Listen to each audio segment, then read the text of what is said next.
Hi everybody. So in this video, we are going to be talking about rhetorical situation and rhetorical devices.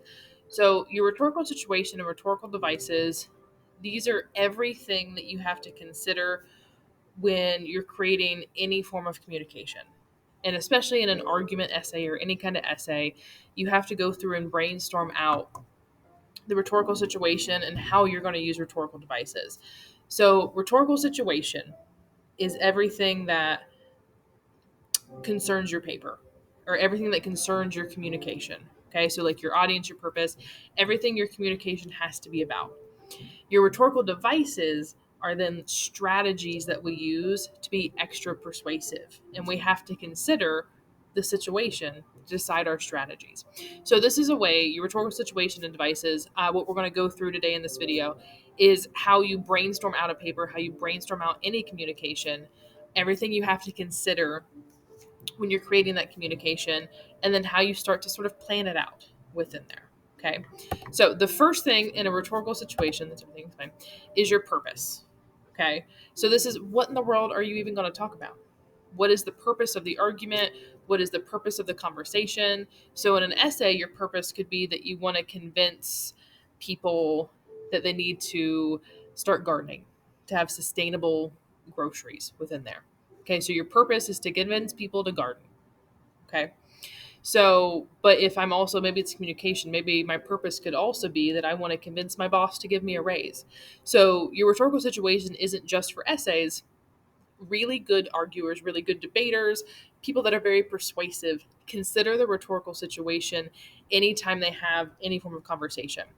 It's also important to note that when you're reading an article or you're watching a video or you're watching the news, people are using the rhetorical situation on you too. So you might be somebody's particular audience when they're trying to sell you a product. So when you watch a Taco Bell commercial at 2 a.m. and they're saying, come to Taco Bell at 2 a.m. and got a Baja Blast, you're their audience. They knew you were up at 2 a.m. and they're making that whole commercial with you in mind for their purpose within there. Okay. So the purpose in your rhetorical situation again is what you're trying to get across. What is the whole purpose of the essay? By the end of it, what do you want to happen? So in my example, if human trafficking is the topic for my entire paper, my purpose could be to make criminal punishments for human trafficking more severe. Okay. So your topic and your purpose are different. So if you decide that you want to write a paper on music, that's fantastic. But that's not a purpose, that's just a topic. What is the purpose? Do you want more people to learn how to play instruments? Do you think music needs to be funded more in education? What is the purpose? Okay, and this would eventually become into a thesis later on. So the first step in a rhetorical situation is purpose. Your second step in a rhetorical situation when we're planning out an essay, we're planning out communication, is your audience. Who are you talking to? Especially now that you're in college level writing, you have to have a specific audience.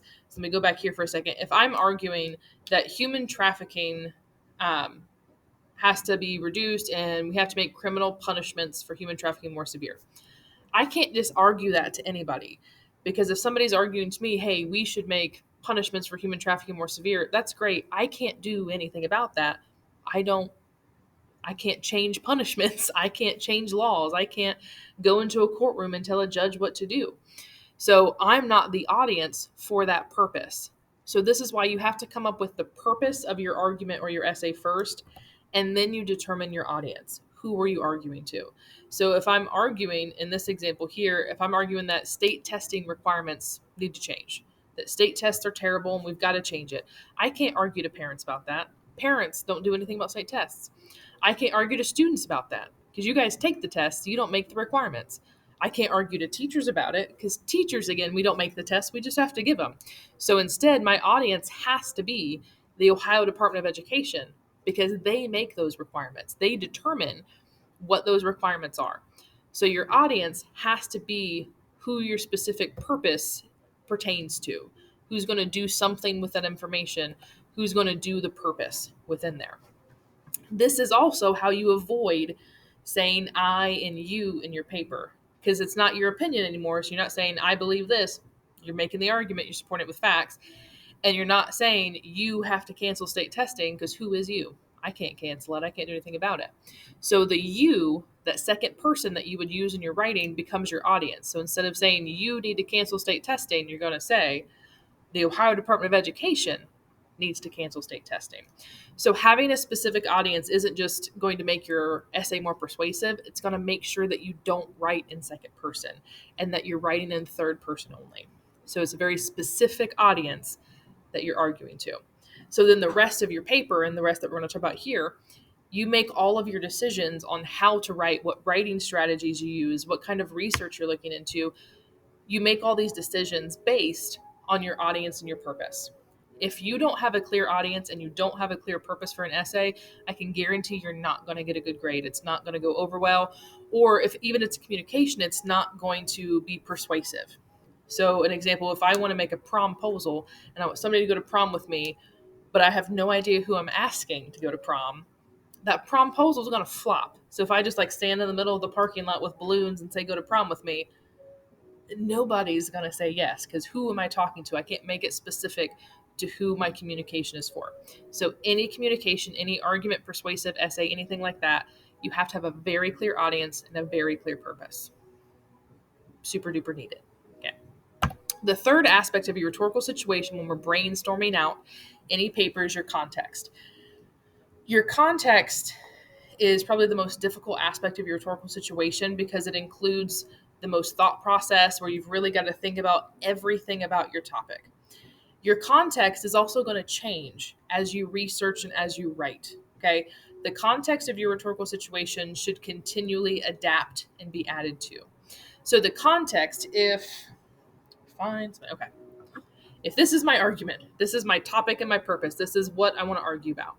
And my topic and my argument is that state testing sucks and we got to change the requirements. And ODE is my audience. So this is my topic, my purpose, everything I'm doing. If this is that, then your context is everything surrounding that topic and that audience that could potentially impact and change or hurt my argument or is going to influence my audience. So this is my topic, my audience, my purpose, and I want it to succeed. But there are all these things outside of it that I have to research and understand before I can make my audience and purpose succeed. Okay. So for example, so again, state testing, I want to change the requirements. Okay. Part of my context is that this last year, the Ohio Department of Education actually changed and added to graduation requirements. Ding, that's going to change my argument. I've got to consider that. Another context that we're considering here is we have a higher percentage of people using vouchers or going to private schools and charter schools. Ding, that's going to change my argument because students going to private schools and charter schools changes state testing requirements. Ding, it changes. I have to research. I have to consider it when I'm arguing. Another thing in here, a lot of schools' funding gets based on how well they do with their state test scores. Ding, now I'm changed. So it's all those aspects that surround your argument, your audience, your purpose that, that's going to impact whether they agree with me or not. I have to research, I have to include that particular topic or aspect into my argument. So it helps you figure out what you have to research. So a lot of time, your context, things you're looking up to figure out how it's impacting it, is like the time period or timing of your topic. So my one example that they just changed state testing requirements, that's a timing aspect that I had to consider. The location of your audience or your purpose. So if I'm arguing in Ohio versus Kentucky, Kentucky has different state testing requirements and graduation requirements than we do. So I've got to consider location of where my argument, my audience is. So is it on a national level, a state level, a city level? Another example, I've had students write argument essays about the issues with trains, where trains have stopped too long at train tracks. Specifically, Hardin County is where a lot of the arguments came from. And so when they were doing the research, it had to be Hardin County based because that was where the focus was. And so they might have found a lot of really great research in Pennsylvania, but we have different rules, different laws, different companies that we deal with in their particular location. So it had to be specific to their location, their audience, their purpose. Okay. Current events dealing with your topic is also part of your context. So if you're going to make an argument about social media, you have to be looking into what are a lot of current social media aspects that are being impacted by it. So you're definitely looking into TikTok. You're not looking into MySpace anymore. So how are the current events impacting your topic? And then cultural significance of your topic. So are there any cultural aspects that are going to be important within there? So I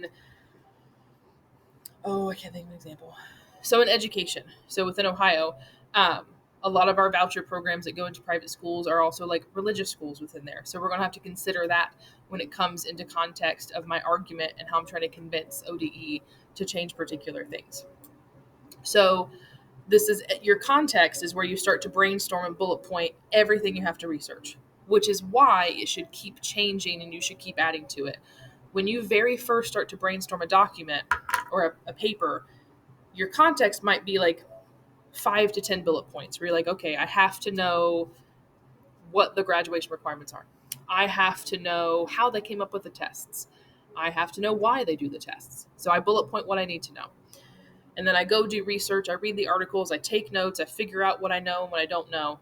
And then I look back to my context and I think, what did I learn that I need to learn more of? So I might have done research on how they changed the state tests, but then I'm like, oh, they're actually talking about changing them again right now. I need to research that again there.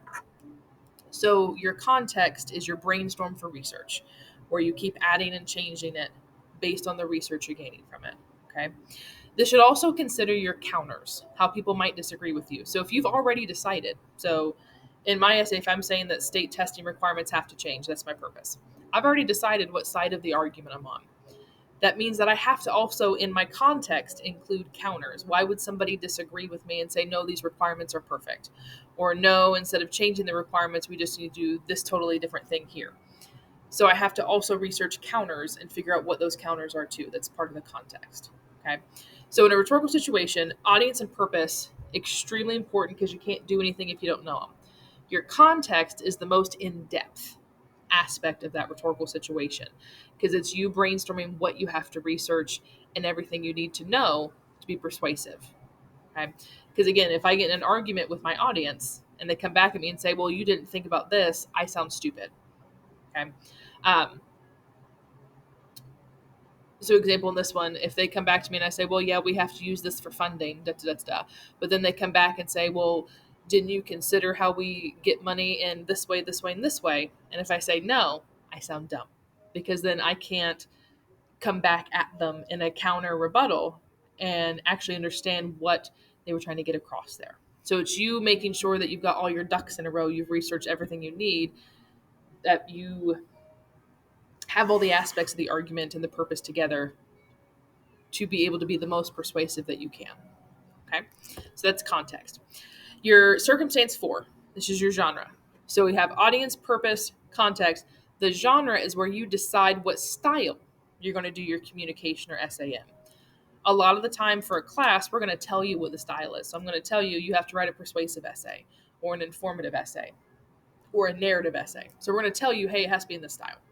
But in other situations, you might get to choose that style. So if my communication and brainstorming is a promposal and my audience is, I'm asking my husband to go to prom with me. I don't know. My purpose is that he's going to go to prom with me and he's going to pay for dinner because I don't want to pay. Okay. Context is he doesn't like dancing. I have to consider that. So he's probably going to want to say no. So in my genre, knowing that he doesn't really like to dance, I'm going to have to be a little funny when I make this proposal to really get his attention, to get him laughing, get him in a good mood, and get him to say, yep, I'll go to prom with you. Okay. So my genre I'm choosing is funny. Okay. I'm also considering that I'm going to have to be really persuasive with this. So along with um, adding funny aspects to it, maybe I include some background music and I plan out um, some like posters that I'm going to do along with it. So your genre is everything like what style is going to work best to persuade your audience. And sometimes you're not just going to have one. So like some examples, you might have some humor in some aspects of it. And then other areas you might want to be more serious, more formal with it. It depends on your audience and your purpose. Please consider your audience and purpose when making it. So if my argument is about human trafficking, absolutely not. We're not include any humor in that. It's not a humorous topic. We're definitely leaning towards more serious, more formal within there.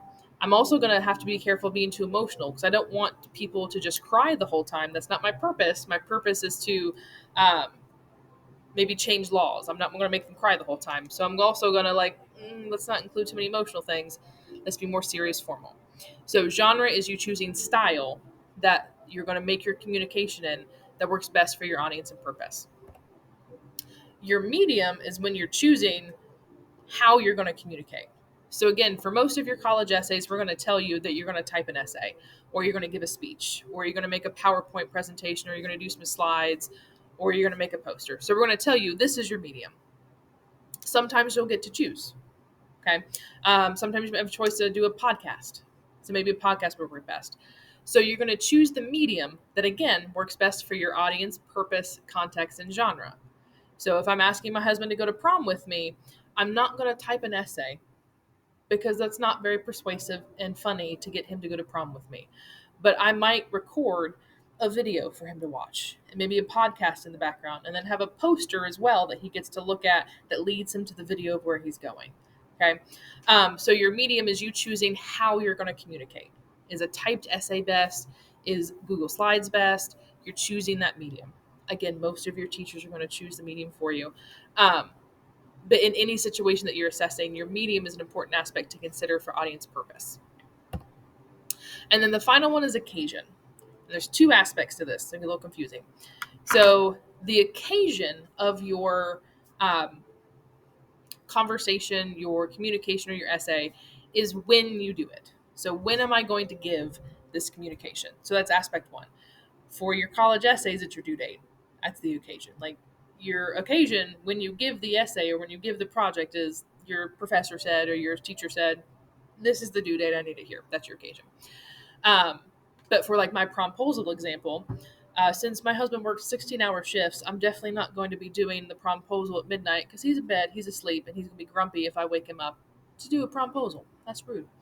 I will probably do it right before dinner, okay, because I know he's awake and he's ready to eat. And I'm going to get him excited to maybe have dinner. And then, wham, bam, are you going to go to prom with me? Don't skip out on me. So you're choosing the occasion that works best.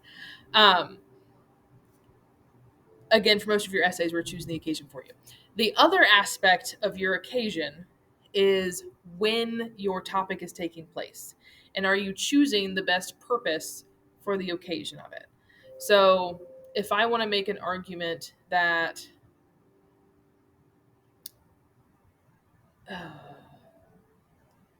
okay, if I'm going to make this argument that school state testing needs to change, okay, but I'm making this argument right as state testing is happening, like we can't make any changes while it's happening. So it's probably not the best occasion for that topic. Um, I've also got to consider if I'm making an argument about COVID and I might want to argue about all the COVID regulations that happened. Well, they already happened and there's not really that as many in place as there used to be. So I can't really argue that like all these COVID regulations should change. They have. They're done and over with. But could I argue that those regulations might not have been put into place as well and that for future instances there needs to be better plans put in place and things need to happen differently? Yes, I can argue that. But I have to make sure my occasion fits with what's going on. Another really good example, I don't know if you guys remember, during the big COVID hit, Mike DeWine always gave his big speeches, his live updates every day at 2 p.m. That wasn't just because he was free at 2 p.m. That was a rhetorical situation plan to do that at 2 p.m. It was very specific because you have most people, they've just finished lunch, they're getting ready to leave work. So when if they were upset about something he said in his 2 p.m. set, they're going to hear this live update and then go home after work or go home after school. So they're not going to be staying at work mad about whatever happened. 2 p.m. is also when most people are awake. So most of your second shifters that work 4 to midnight are starting to get up at 2 p.m. so they're awake for that. Most of your third shifters, that's when they're like kind of done with their nap after their third shift. So they might be able to get in and see that 2 p.m. live update as well. So 2 p.m. was a very specific choice by Mike DeWine in the state of Ohio to give these live updates. They thought about their occasion when they planned their rhetorical situation for this. Okay. But again, most of your occasions we're telling you is the due date. Okay. So here's an example of rhetorical situation. So this is how I could plan out and brainstorm what I would be doing for an essay or any kind of communication.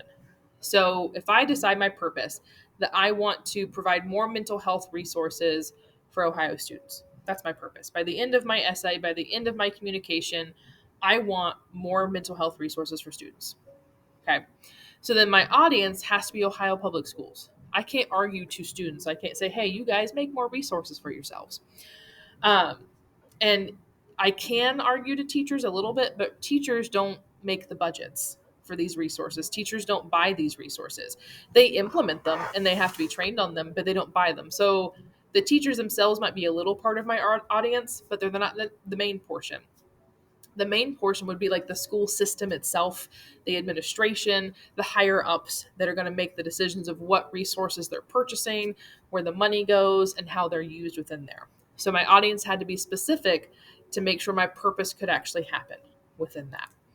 The context that I have to consider within here, and I made this during COVID, so that's why that if I have a lot of students working from home, and even though we're out of COVID now, and we're in schools within there, during that everybody working from home, people became much more aware of the need to teach mental health skills that we thought everybody just knew how to do it naturally, and it wasn't. We have to teach those skills. Another context is a lot of schools are losing money. They're not gaining any new funds. And so, how are they going to include these resources if they don't have money to purchase them? So, I'm going to have to come up with some arguments about how to either get more money or some resources that are free when I'm doing my research. I also have to consider that not all students may take these resources seriously. So, when the schools purchase these resources or bring them in, how are they going to convince students to use them and to utilize them and to teach them about them?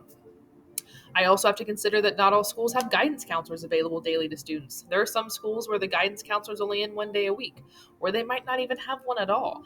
So if they don't have a guidance counselor, who's implementing the mental health resources?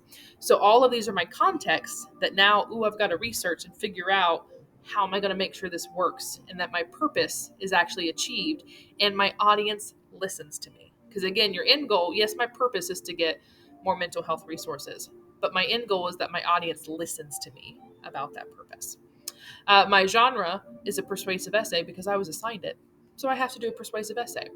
But since it's about mental health, I also have to make sure it's very formal, very serious. I'm taking everything seriously and I'm researching all aspects of it so I can understand all the different sides to the argument within there. The medium is going to be an essay, APA format. I've decided since it's medical associated, I'm going to do APA format. And my teacher said I had to. So that's the medium. And then the occasion is the due date because my teacher said I had to, right? So that's what most of your essay rhetorical situation brainstorms would look like.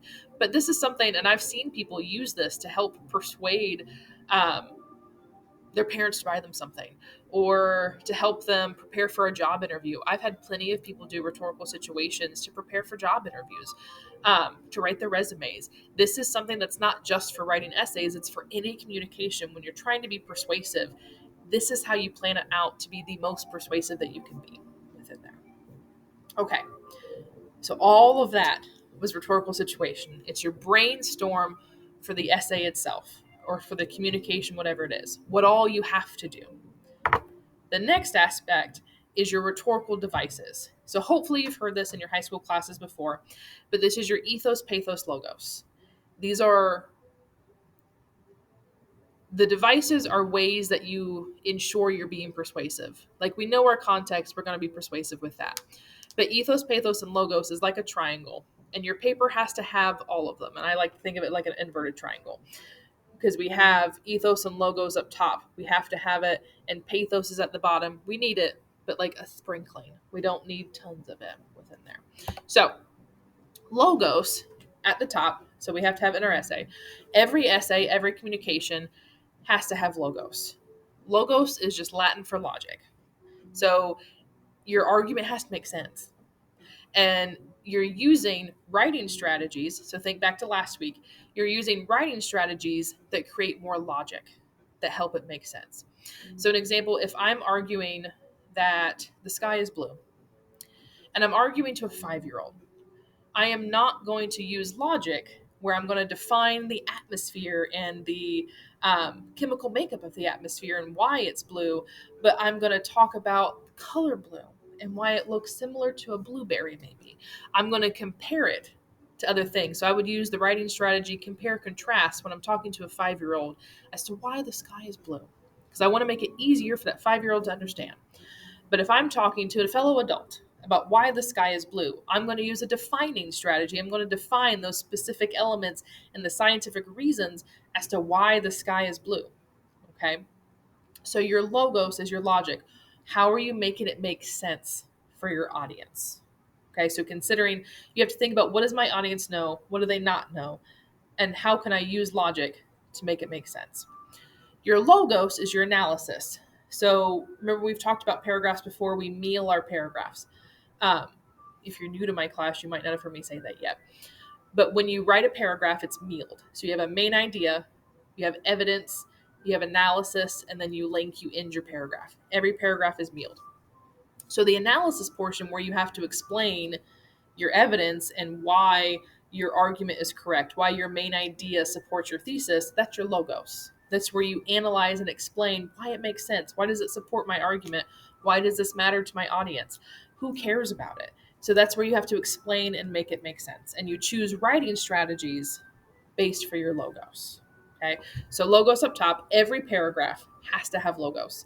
Every argument, every essay has to have clear logos that make sense to your audience and purpose.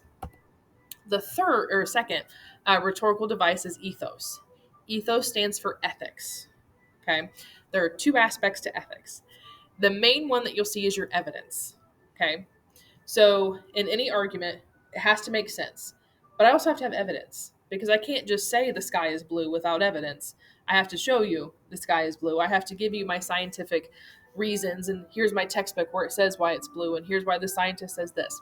So I have to give you evidence, because my opinion is just my opinion. This is where I'm making it more credible. Third person, here's my evidence that I took the time to make sure was credible, and I researched it. So you want to make sure your ethos is strong by including not just a bunch of evidence, but by including good evidence, credible evidence. So this is where a few weeks ago when we talked about your databases and your ABCs of credible research and choosing the best kind of research, this is where your ethos comes into play. So if I'm researching about state testing and I find a blog where some parents are talking about state testing, I'm not going to use that. That's bad ethos. I've lost my ethos, and my triangle's falling apart and my essay's failing, because that's not credible research. Because while parents might have experience with state testing, they hear their kids talk about it, but they've never taken a state test, or at least the current state tests. They don't create them. They don't research them.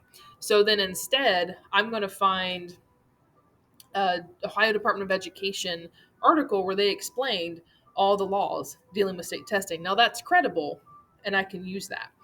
I might find a couple, maybe there was a school that did a study, and all of their teachers studied how well their students did on the state test and their stress levels at the same time. That's credible, because all the teachers, and there's a lot of them doing that study, that's credible. I'm going to use that. So your ethos creates the credible research that holds your argument up. So people believe you, and they know that you're not being biased within there. Okay. So an example that we see in commercials a lot, that you're seeing here, a lot of your toothpaste commercials will have a dentist on the screen to say, like, hey, you should buy our toothpaste. A dentist says you should. Now, I'm not sure if she's actually a dentist or not. She could be an actress in a lab coat that looks like a dentist. We don't know. So, but they have this sense that they have ethos, right? Because it looks like a dentist. So, in your rhetorical devices, we see people try to have ethos sometimes, or they try to have good logos, but they fail because it's fake. So, this might be fake ethos. She might not be a real dentist. The other aspect of ethos, so think ethics. It also means you treat the topic ethically. So if I'm talking about human trafficking, and that's my topic, I want to make sure I'm not giving specific names of victims, and I'm not giving these very detailed, gory stories of what happened to them, because that's not ethical. That's rude. That's being biased, and that's just trying to pry emotion out of my audience without actually arguing anything. So if you've ever seen an argument or commercial where they just force you to cry instead of actually talking through the topic, they're using way too they're not being ethical on the topic. So any of those doggy commercials where they just show you the terribly abused dogs and it makes you cry, and I cry all the time every time I watch them. They're not really being ethical because instead they're just forcing us to cry about this terrible situation. They're not being ethical, and instead of having evidence, it's just tears within there. So ethos is your evidence and that it's credible and how you use it in your paper. And it's also that you treat the topic ethically within it. The last one is pathos. Okay. So in an essay, I want to have my triangle and it has to stand up, and the top two are the most important. Pathos is at the bottom because we need it, but you sprinkle the pathos. Okay. It's like glitter. If you put too much, it never goes away. So you want minimal sprinkles, minimal glitter of your pathos. Pathos is an emotion, an emotional appeal. How I remember it is that emotions are pathetic pathos. It makes it easy. Um, so it's how you use the emotions in your argument. So again, in my example with human trafficking, if I'm just trying to get my audience to cry and I want to get them super emotional about it, then I'm including lots of really specific encounters with it. I'm including names, and I'm going to make them cry. I'm going to make it emotional, but now that's not ethical. So that's bad pathos. So your pathos is how you choose your emotions. So in these two examples, this first one is a tire ad from I think it's from the 90s maybe. And so what they did, they have a baby there because you want to have really good tires because you want to have a safe ride for your baby, right? So everybody loves babies. They're cute babies. Oh, look how cute. So they're using the baby as an emotional appeal. So they're getting families to go, oh no, I have kids. I need good tires. I'm going to go buy Michelin tires. So instead of actually talking about how good their tires are, they just showed a picture of a baby and they made parents feel terrible and scared that their cars aren't safe enough for their babies. So now we're going to go out and buy Michelin tires. So it's an emotional appeal. Same thing with this bottom one. I don't know if many of you remember the gold blue dress debate on social media, but around the time that that debate came out, this ad for the Salvation Army came out as well, and against domestic abuse. And so the eye immediately goes to the dress, and you think, oh, it's the gold, black, blue dress debate. Ha ha ha! What a funny debate. And then the closer you look, you see that she's covered in bruises. She's a victim of domestic abuse. So you have that emotional appeal within there.